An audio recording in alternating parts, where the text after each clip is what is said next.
सुप्रभात बच्चों, आप कैसे हो। इससे पहले के पाठ में आपने संज्ञा के विषय में पढ़ा था।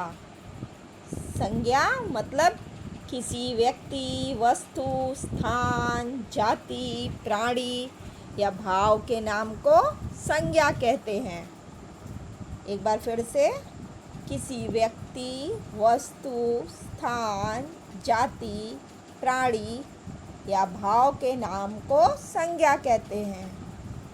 आज हम सर्वनाम के विषय में पढ़ेंगे। जैसे सर्वनाम की ज़रूरत अपने को क्यों पड़ती है, तो एक उदाहरण देखिए पहले। मोहन एक लड़का है। मोहन 8 वर्ष का है। मोहन कक्षा 3 में पढ़ता है। मोहन कक्षा में प्रथम आता है। तो मोहन के बारे में बताने के लिए एक ही वाक्य में कितनी बार मोहन का प्रयोग करना पड़ा है, जिससे वाक्य अच्छा नहीं लगता है। तो उसकी जगह हम सर्वनाम का प्रयोग करते हैं। जैसे कि मोहन एक लड़का है, वो 8 वर्ष का है, वो कक्षा 3 में पढ़ता है, वो कक्षा में प्रथम आता है। तो हम लोगों ने वाक्य को अच्छा करने के लिए, सुंदर बनाने के लिए बार बार मोहन आने की जगह वह का प्रयोग किया। तो चलिए पढ़ते हैं सर्वनाम की परिभाषा।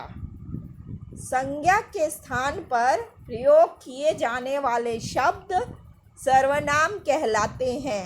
जैसे मैं, तू, वह, मैंने, हम, तुम, आप, वे, हमने, तुमने, उसने, आपने, उन्होंने, मुझको, मुझे, उसको, उनको, उन्हें, हमें, तुम्हें, मुझसे, तुमसे, आपसे, मेरा, मेरी, तुम्हारा, तुम्हारी, हमारा, हमारी, आपका, आपकी, कौन, कहाँ, क्या, कैसे, क्यों आदि ये सभी सर्वनाम के उदाहरण हैं। सर्वनाम के भेद यानी सर्वनाम के प्रकार। सर्वनाम 6 प्रकार के होते हैं। पुरुषवाचक सर्वनाम, निश्चयवाचक सर्वनाम, अनिश्चयवाचक सर्वनाम, प्रश्नवाचक सर्वनाम, संबंधवाचक सर्वनाम, निजवाचक सर्वनाम। अब सबसे पहले हम पुरुषवाचक सर्वनाम के विषय में पढ़ते हैं। जो सर्वनाम शब्द बोलने वाले, सुनने वाले या किसी अन्य व्यक्ति के लिए प्रयोग किए जाते हैं, उन्हें हम पुरुषवाचक सर्वनाम कहते हैं। मतलब जो सर्वनाम शब्द खुद के लिए या 2 लोगों के बीच में, या 2 लोग जब किसी तीसरे व्यक्ति या वस्तु के बारे में बात करते हैं, तो पुरुषवाचक सर्वनाम होता है। जैसे मैं, तुम, वह आदि। निश्चयवाचक सर्वनाम, जो सर्वनाम शब्द व्यक्ति अथवा वस्तु का निश्चित बोध कराते हैं, उन्हें हम निश्चयवाचक सर्वनाम कहते हैं। जैसे यह गेंद रमेश की है। तो जो सर्वनाम से निश्चितता का बोध होता है, उसको हम निश्चयवाचक सर्वनाम कहते हैं।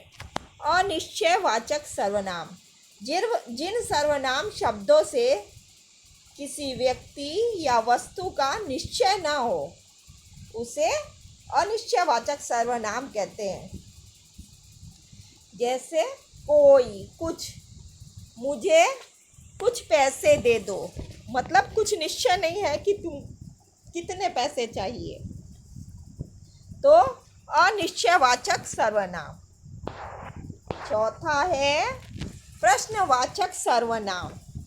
प्रश्न जैसे कि लग ही रहा है नाम से, जिन सर्वनाम शब्दों का प्रयोग प्रश्न पूछने के लिए किया जाता है उन्हें हम प्रश्नवाचक सर्वनाम कहते हैं। जैसे कौन, क्या, कहाँ आदि। संबंधवाचक सर्वनाम, जो सर्वनाम शब्द वाक्यों में संज्ञा या सर्वनाम का संबंध बताते हैं उन्हें हम संबंधवाचक सर्वनाम कहते हैं। जैसे जो परिश्रम करेगा उसे फल मिलेगा। निजवाचक सर्वनाम, निज मतलब अपना, स्वयं।